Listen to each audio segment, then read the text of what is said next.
We are all experiencing some form of collective trauma right now together. And I think it's important that we address it.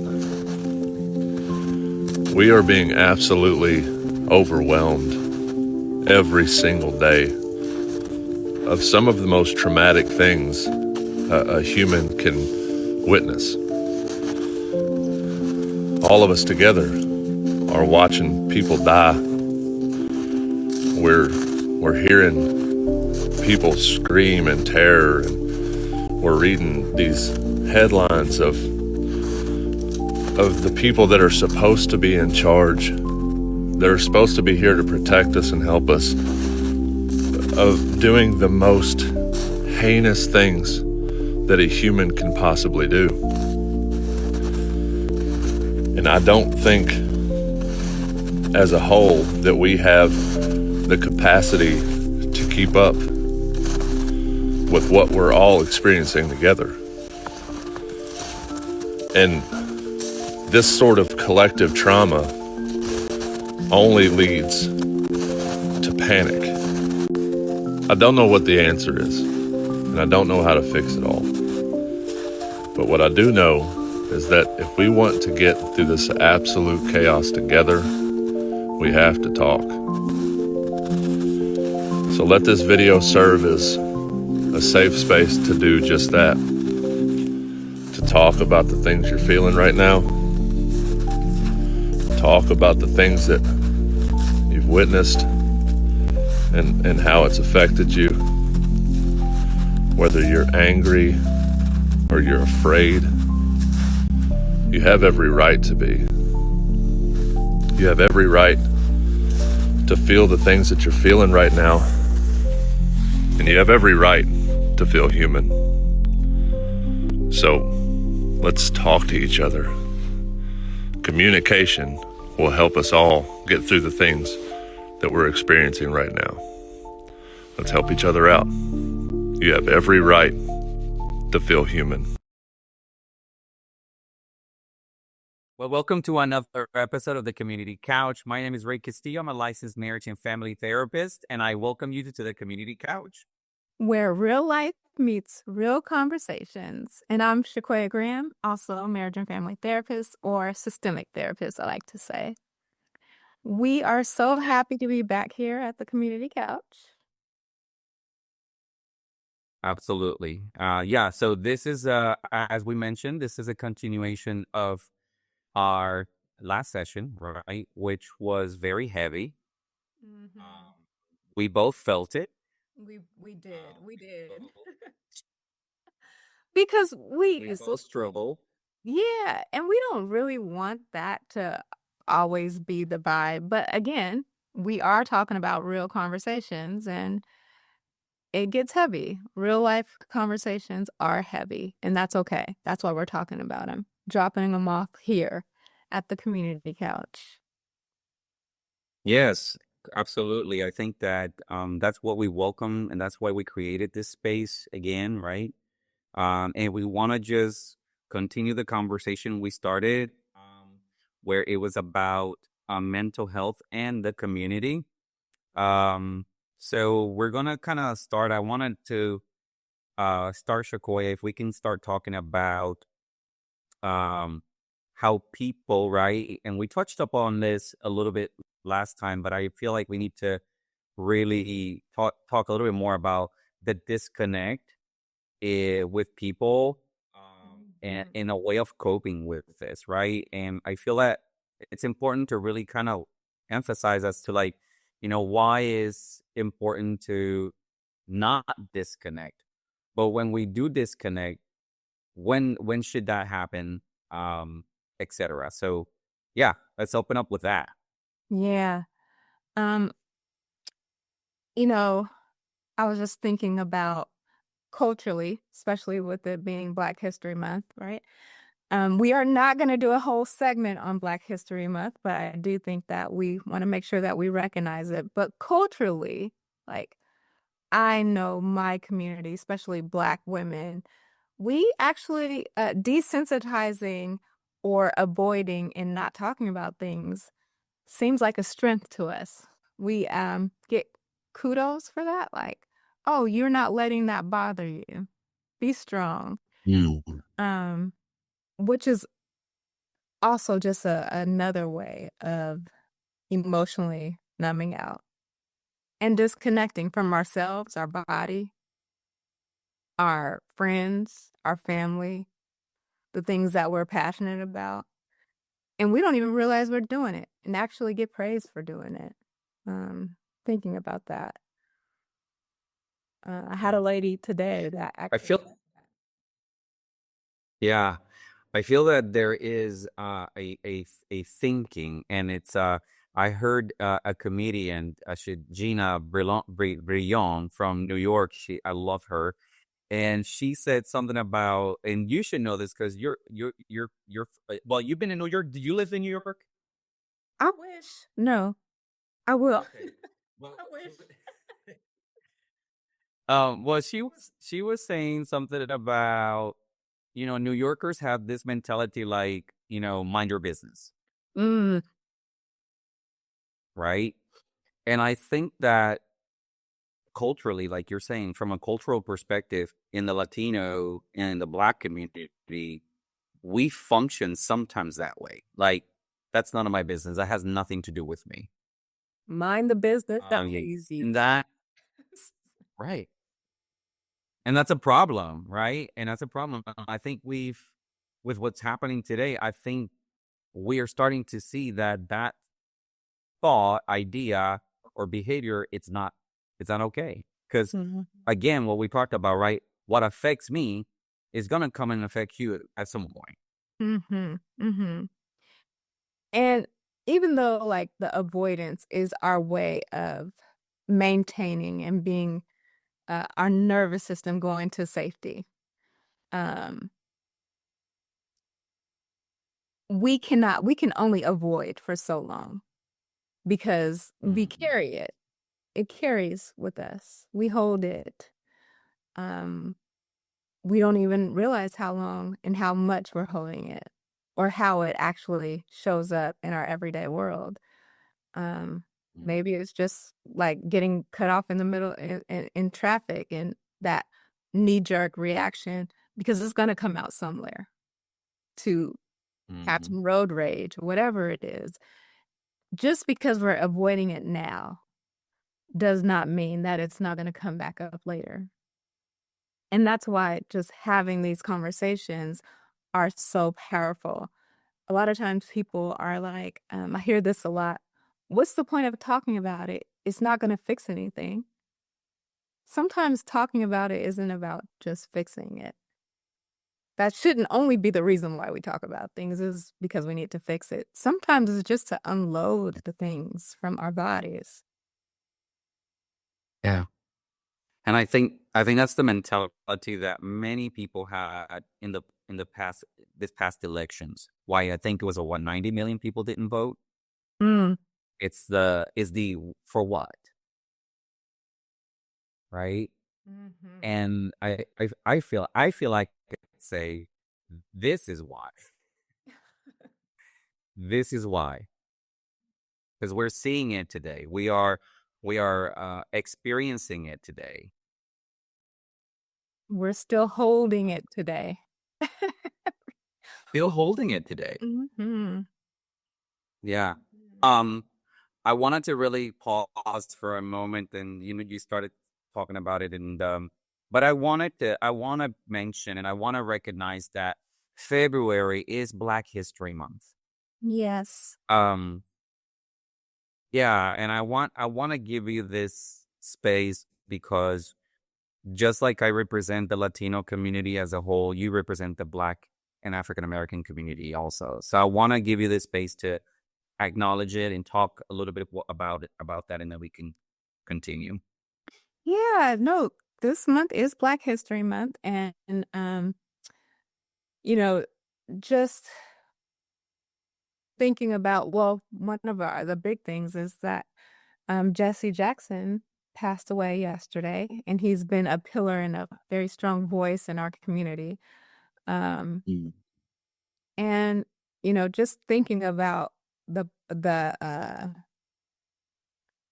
the fight, I think.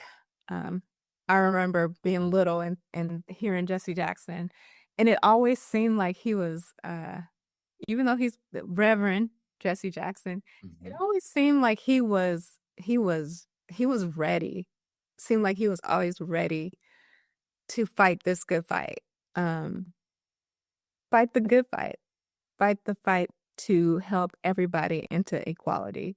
And it's when I think about Black History Month and all the stories that I've listened to this month, because I've been hearing some very good stories this month that I have never heard. Um, I will probably plug in some books that I've read that have been amazing this month, but just these hidden stories, hidden gems of our fight, and that it's not over, and that it also starts with our voices. I think that's just the biggest thing with Black History Month, is that it's our voice, it's our time. And we will talk about that more. And I don't even want to just use just this time as Black History Month. I was telling you, Ray, that it's always going to be Black History Month. We're always going to be talking about it. I don't want to just use it as just one time, but I do want to recognize that, yes, we know that it's here, and we have not ignored it. And it's a very important time, but we believe that, it's always Black History Month, so we can always talk about it. Yeah, absolutely. I think that one of the things that we talked about was, we were going to keep it to what was happening, Yeah. and which brings us to the idea and the thought of, like, how do we ground the conversation in the reality, right? And what's happening, understanding, and we talked about it the last time, is how the anxiety and depression continues to rise. Right? You talked about last time about COVID, and we haven't stopped since COVID, and it continues to rise. And I don't even think, again, with going back to the this feeling disconnected from our body, I don't even think we realize that we are in depression, that we're in anxiety, that we have this overload of stress. I don't think we realize it. And that's the scary thing about this, is that we're carrying all of these things with us, and we don't even know that we're carrying it. But that's the reality of what is actually happening. All of the just the senseless acts of violence that happens, the arguments, all these what we see on the news, and we're so disconnected, and we kind of have to be, like with this Epstein file stuff. It's hard to hear, it's hard to listen, it's hard to know, like the video. It's hard to realize that, these are people that we're supposed to look up to, and to hear that they are doing some of these things. So it is reality, and it's a hard reality. It is. And that's that's when the numbing starts to happen. That desensitization, that word, desensitization. Desensitization. Uh, I can't even say it either. the avoidance part of it, right? Like, yeah, with the new word.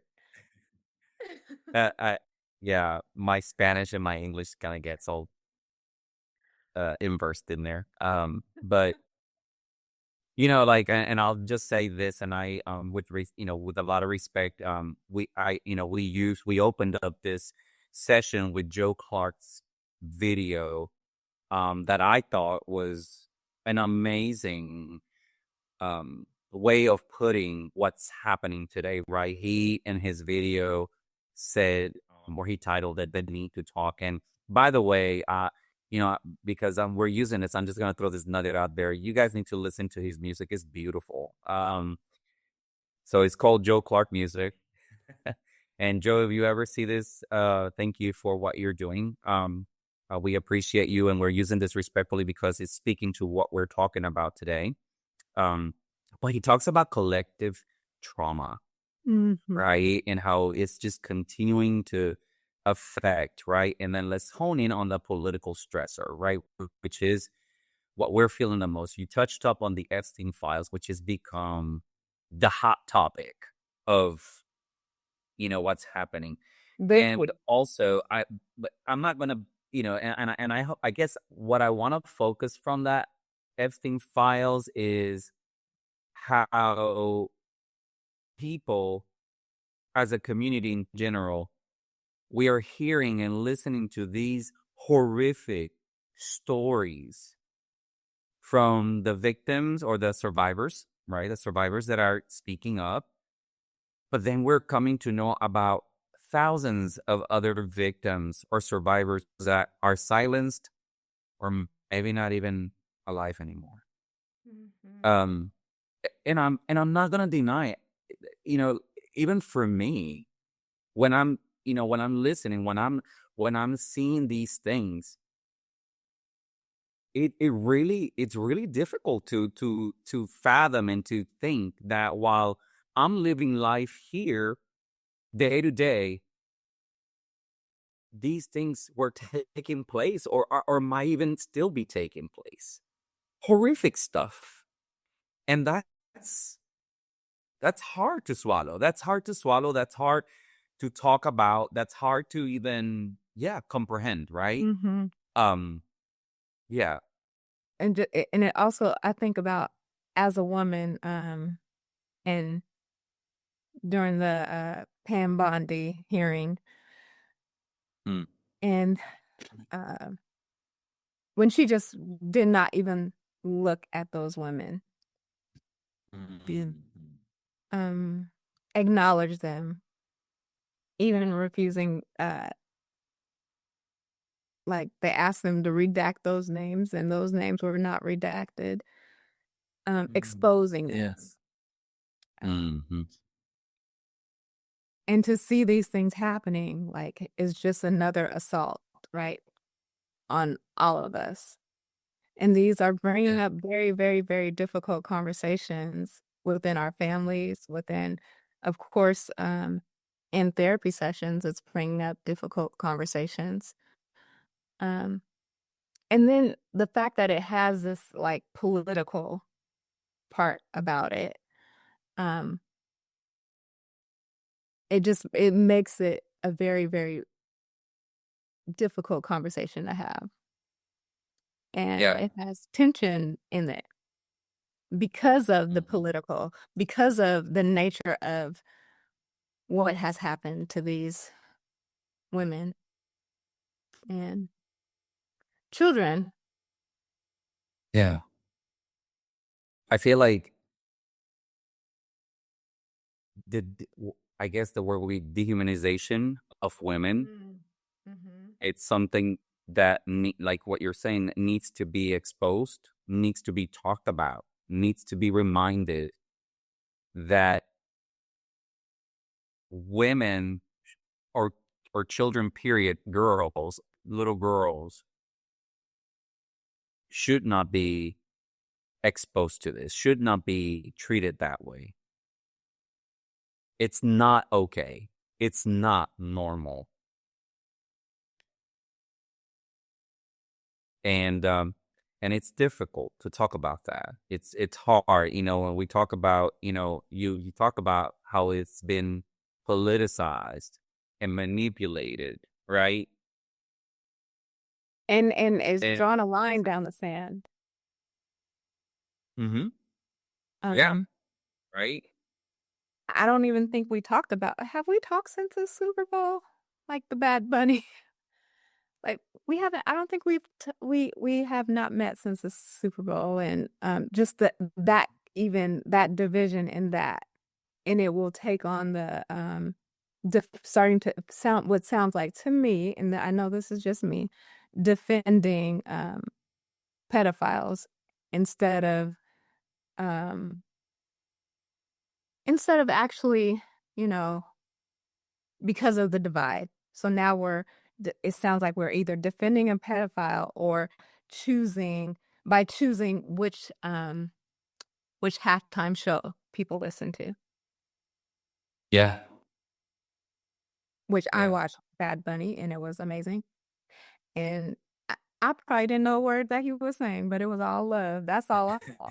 FYI, that's all I saw. The funny thing is, I asked Fernando about it. Fernando's like, Fernando's like, I didn't understand half of the things he was saying. And Fernando speaks Spanish.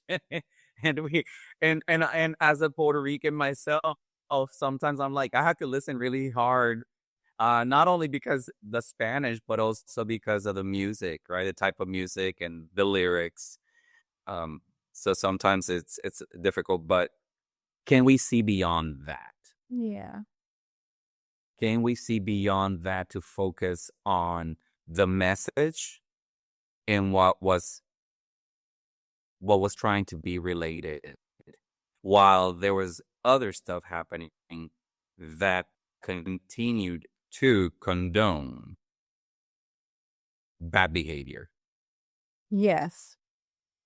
So this divide, just by that, is a sad thing. And I do get confused because I'm like, what did I see? I seen someone said, oh, people didn't understand happiness and joy and love because it was in Spanish.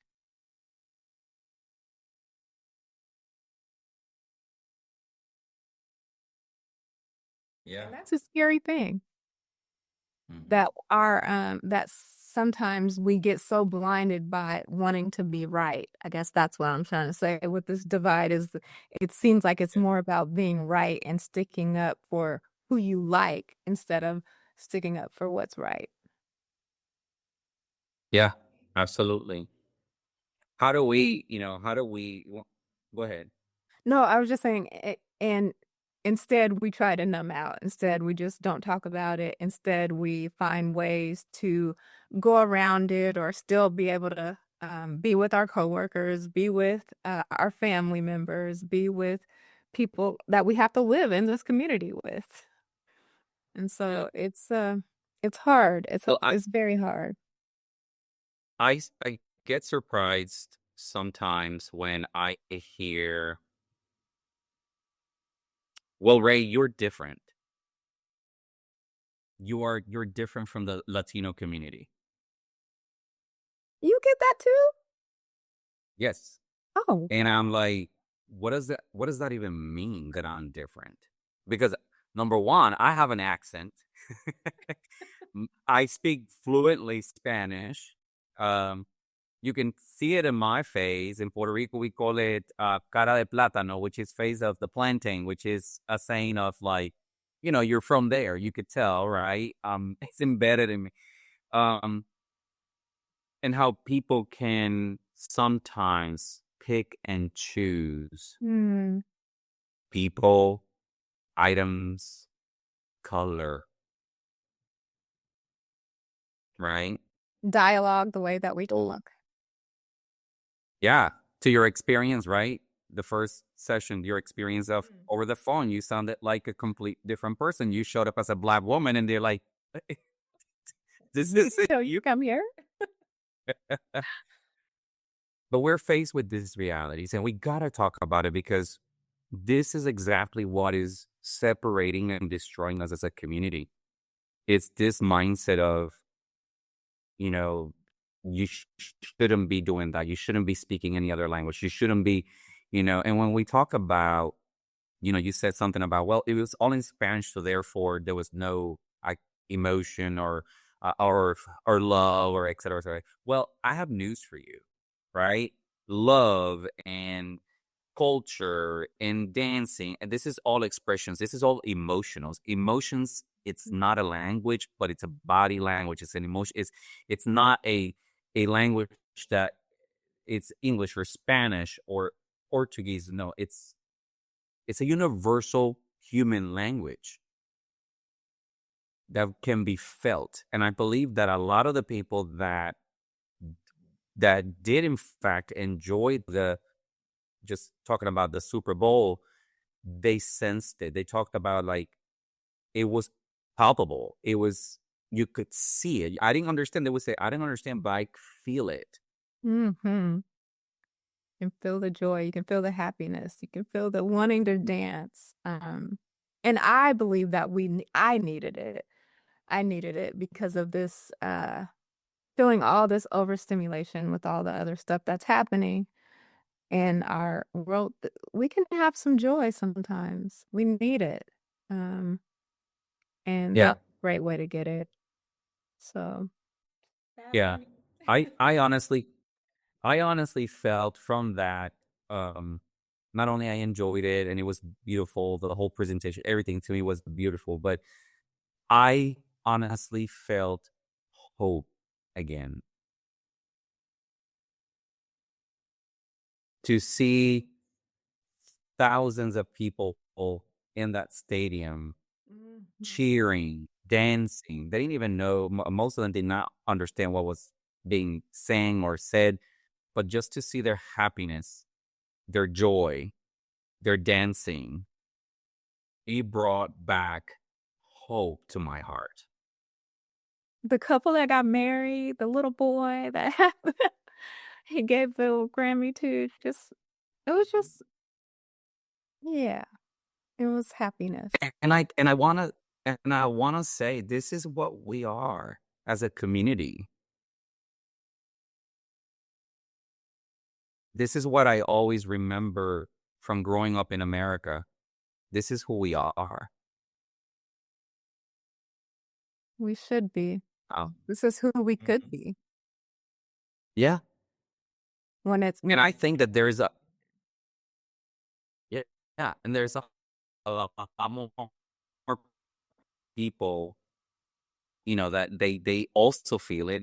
And I invite you to speak up about it, right? How do we communicate? How do we talk about these things in the family system, right? How do we go back and sit with our kids and talk about what's happening? Because our kids are talking about it in school. oh, you Your kid that is in high school or in middle school, they're probably skipping school, going out there to rallying against ICE and against this. Hey, you're not wanting to talk about these things at home. And they're already out there, you know? We need to talk about this. yeah, we do. We do. All of it. I mean, my kid came and he asked me, "Who took our pictures when I was in kindergarten?" I was like, "What?" Apparently, this is very off, but apparently there was a person that's part of the Epstein files that was a photographer for schools. And I'm like, "How did you know this?" They're talking about it at school. They're talking about it. These kids, they are very Yeah. and information. We do have information overload, right? We have a lot of information at our Absolutely.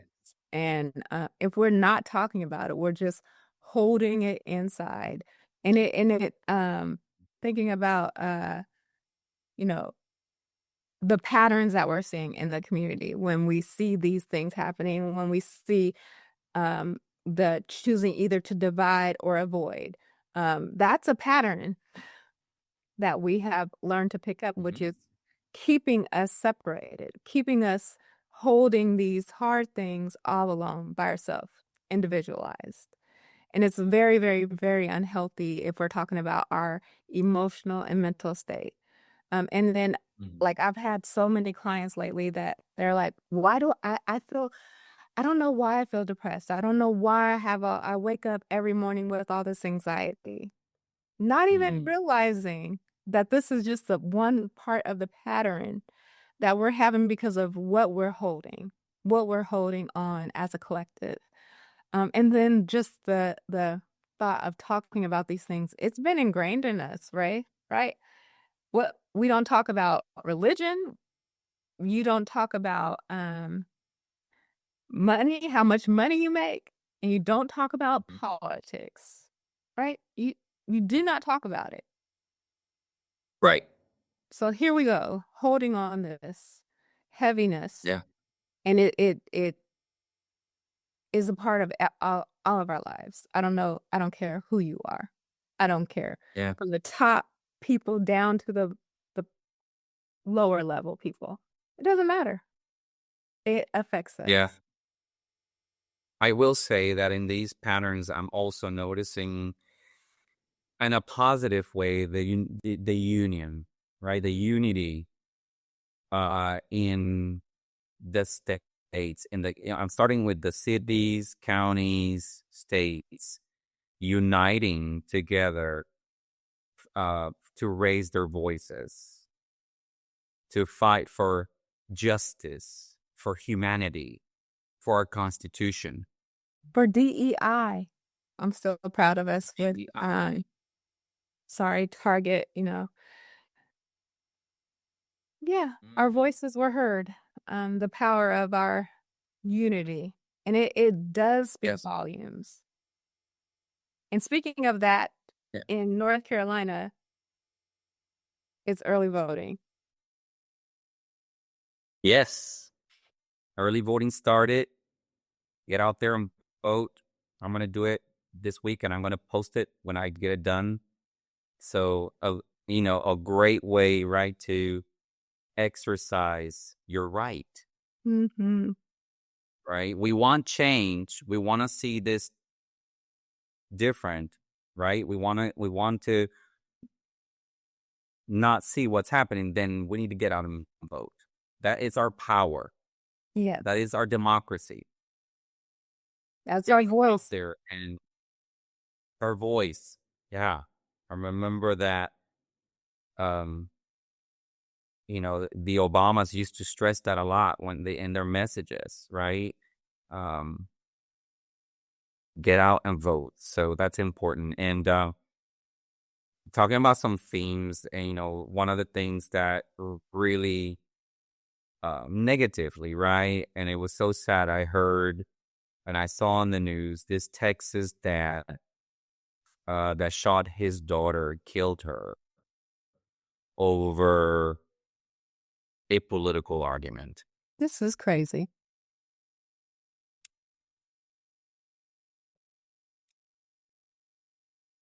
Yeah. I just have no words. So Mm. his own Yeah. child? It's hard to his own child. And I think I think this is why it's so important for families to have dialogue, healthy dialogue. It's not about who's right, who's wrong, but how we are being affected, how we are being separated, how we are being divided. And these conversations need to happen. And when we see something like this of a young child being shot by the dad just because of a political argument, that lets you know the state of mindset where people are at and what we need and why it's important for us to do something about it. Yeah, That's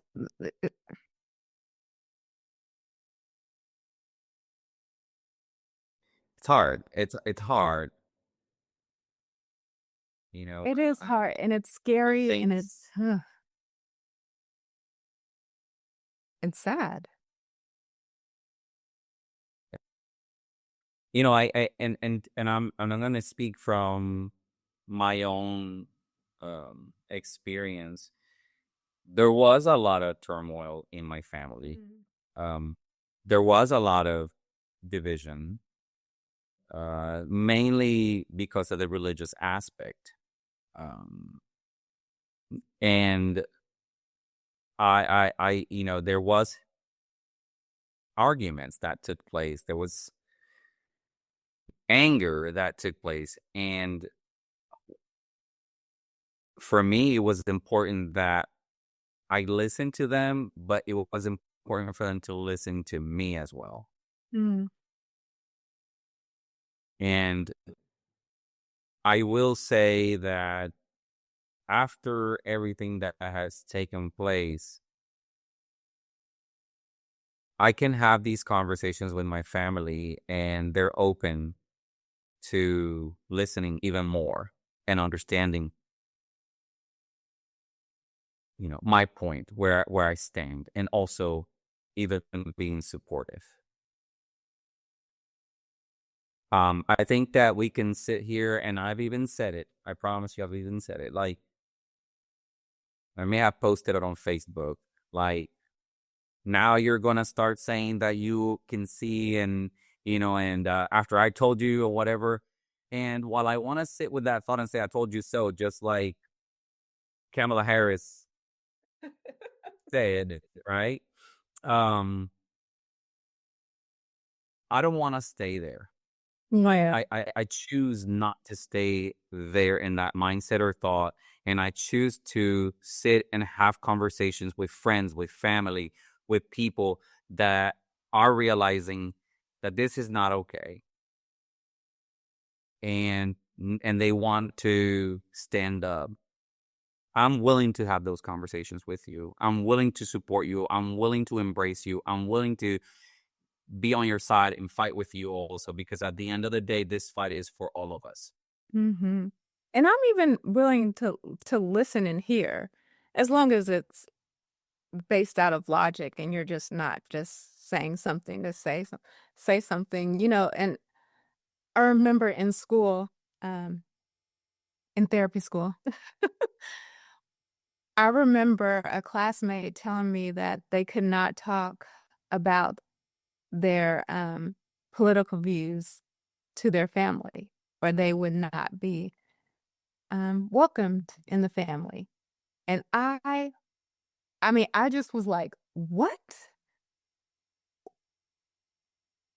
I just, it was, I don't know. I guess I will say that's a place where I do maybe feel privileged, because most of the people that I get to be around, most of my family, we do feel the same ways. Um, and my friends as well.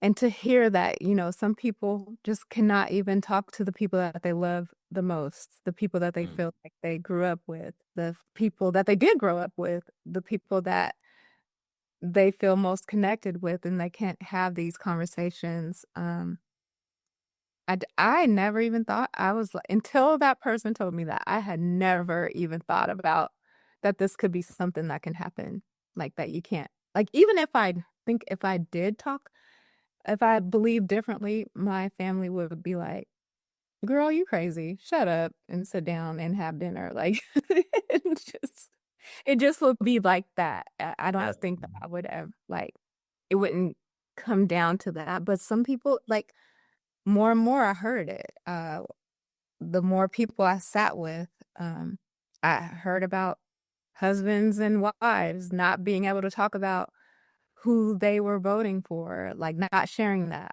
hiding that, or where someone would show up at work and have to act like they voted one way just so that they can get through their day. Yeah. And just the masking of that was just, and that wasn't part of what we were going to talk about today, but it made me think about that, like what you're saying, just the masking of that, the holding of that, um, and recognizing how that hits our nervous system. Because in my work as a therapist, I'm very, like, attachment based, and our family are who we're first attached to. Like, we have a strong attachment and a need for desire for acceptance from our family. Yes. And then when we don't have it, it causes another dysregulation into our nervous system. Mm-hmm. Yeah, and from a therapeutic, from a therapeutic perspective, what do we do with all of this, right? And what, you talk about the nervous system and its dysregulation, et cetera, right? I think it's important to, number one, right? I'm just going to advocate, if you don't have a therapist, get a therapist. Even if it's just to unload. Yes. Um, if you need a therapist, you're more than welcome to write to us. We'll help you find one where you live, but get a therapist. I think it's important for you to focus on your mental well-being, and talking about these conversations that are difficult, and talking about how you are feeling emotionally. practicing healthy coping skills. We talk always about mindfulness, meditation, and exercises, and different things that can really help you for your nervous system to calm down and regulate. But we also want to talk about the limitation, or trying to limit the overstimulation of that. And, you know, I guess boundaries around how much exposure, or how much do we listen to that, right? Not saying we shouldn't, but how much are we doing it? Having a healthy balance, like we don't want to overconsume it or let it actually consume our day.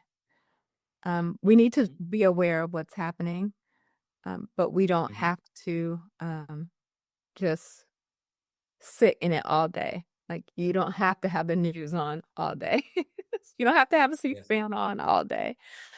We can actually take a break, because we do still have to live. We still have to live. So that balance between avoidance and Right. actually taking care of ourselves and knowing what we need to know to survive.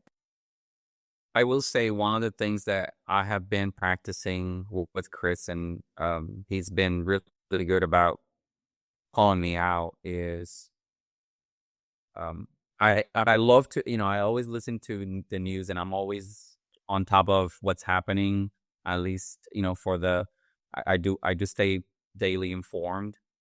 And I also inform him. So he's not like me. He's not on, he's not checking everything, but at least I do let him know this and this is happening. This is, took place, and keep him informed. But also, I love where he also lets me know to, like, hey, put the phone down and let Mm. us have dinner together. And it's something that I have been practicing more, where I will put the phone away and I will focus on having a healthy moment of healthy dialogue, healthy eating with my husband, right? Like just sitting with him and just, how's your day? Because we can easily fall out of that pattern into unhealthy coping skills, where I have been blamed, like, oh my God, look what's happening. It's like I'm trying to eat, but I'm on the phone. And it's like, no, we got to live. We need that quality time with our families, with our spouses, etc. Having that balance is vital. In fact, I put a it's actually working really well for me, but I put a limit on Facebook and thing, and it will pop up. You've been on too long. You passed your daily limit. Thank you. And it's actually been super helpful having that. So, Yeah. And also, I think it's important for spouses and, even parents, when you're having these conversations, to ask each other, how do they feel? Mm. How are they feeling, or what are they feeling? Um, we talk about reconnecting with our families and our values, and all of these things that are so important, right? Including our children, And that's asking them, how are they feeling? Because they yeah, feel it too. And yes, doing yes, something that reconnects to our values, recognizing, if family time is something that's important to you, reconnect to those things. That's yeah, also when I talked to you earlier this week, you rejuvenated me. You said we have to continue to find our power, our peace, and I was like, yes, I do have that. I have my own power, right? I do have that. And if you're so indebted in these this information, you can forget that you do have your own power, you do have your own voice, you have your own values that you can actually do in that moment, which is so yeah, important. yeah, absolutely. And then, it's so important also, the community support. I think it's important that you find community, um, within with your family, but also outside of your family, right? Um, Supporting, volunteering, Mm. uh, Yeah, workout connect. groups. It can be Workout groups. um what- book club, something where you Yeah, can connect to other people. Um, absolutely. And yeah, I think it's important for us to I will like to say this, and I will say I've always been a feminist. I've always been a pro women's rights. And I just want to speak to all the women out there. And I want to say that I see you, I hear you. I know that there is a lot happening against women today, everywhere. Um, and I also want to say, this is exactly what you just say, women, you have power to cause and make change. History tells us over and over, women have been the pioneers of change always. You cannot stop now. Please don't stop now. Get involved, fight, vote. Your vote is vital. Don't let nobody take that right from you. mhm. So I wanted to speak that and normalize the overwhelming feeling that you may be experiencing. It's normal, but know that there is a bunch of other people that are here and supporting you and caring for you. Get you a wonderful friend like my co-host, because to hear that from a man is just, yeah. Thank you. Mm-hmm. Get you friends like Absolutely. mine. Yeah. Yes. I hope that, with all of what we have spoken today, that it has continued to empower the community, to bring us together, closer, to remind ourselves that these conversations that are difficult need to happen. And they can Um, happen in a safe way. They can happen. absolutely. Um, so kind of gently reflect on what we have spoken today. Um, feel free to write to us, email us, send us a message as we are expanding on different topics, right? We invite the community. This is your couch. Yeah. So we invite you to let us know, or just opinions, right? Or things that you may have heard or wanted to let us know. We're open to that. We also want to ask respectfully. We're just beginning this, and we would like for you guys to give us likes and share it in your Facebook threads and everything, just to help us get the message out there that there is a couch for you, for your family, for your friends, for your community, that we are listening, that we're interested, that we want to know, and we want you to know. Mm. So we invite you to continue to be part of this. Come on and be a part of this couch where real life meets real conversations. Ye- Absolutely. Well, thank you everybody for being with us. And we'll talk again in session 3 coming up pretty soon. Stay tuned. Session 4. Session 4 is coming up. And we will hopefully be bringing you guys something very exciting in session 4. So just stick with us, community, and make sure you get out there and vote. Yes. See you later. Bye-bye. See ya.